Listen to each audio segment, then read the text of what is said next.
හරි මම ප්‍රශ්නේ කියන්න. එද මූට කියන්න බැරිද? මූ පොඩ්ඩක් හිතේ අමාරු වෙන්නේ ඉන්නේ. මං කියන්න.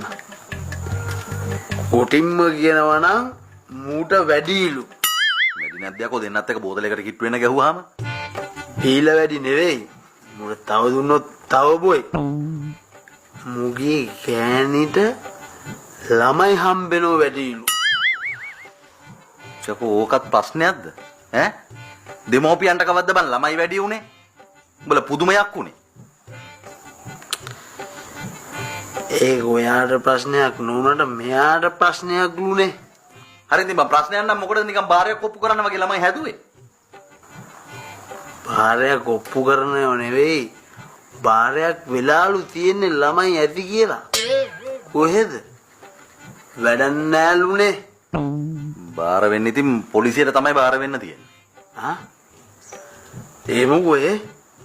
ඇයි ඉතින් මම මූමනේ බං වැරදිකාරය. මේ රණ ඕව මේ බාරහාර වෙන්න ඕන දේවල් නෙවෙයි. ඕවට ඕන තරම් ක්‍රම තියෙනවා. වයිෆ්ට කියහන් ගිහිල්ලා අර මිඩ්වයිෆ් හම් වෙන්න කියලා. හම්බෙලාලු. කොහෙද? ඒත් වැඩක් නෑලුනේ. එහෙනම් ඉතින් උඹ පොඩ්ඩක් පරිස්සම් වෙයි. ඉතින් ඕව 아무තුවෙන් කියන්න ඕන දේවල් නෙවෙයිනේ. මූ පරිස්සම් වුණාලු. කොහෙද? ඒත් වැඩක් නෑලුනේ. එහෙනම් ඉතින් වෙන කරන්න දෙයක් නෑ. ඔබ ගෑණිගේ ළඟටවත් යන්නේ නැතුව පටුතරමේ ගෑණි ළඟ නිදාගන්නවත් නැතුව දෙන්න කාමර දෙකක නිදාගන්න. අතින්වත් අල්ලන්න එපා ගෑණිගේ. වෙන කරන්න දෙයක් නෑ නේද?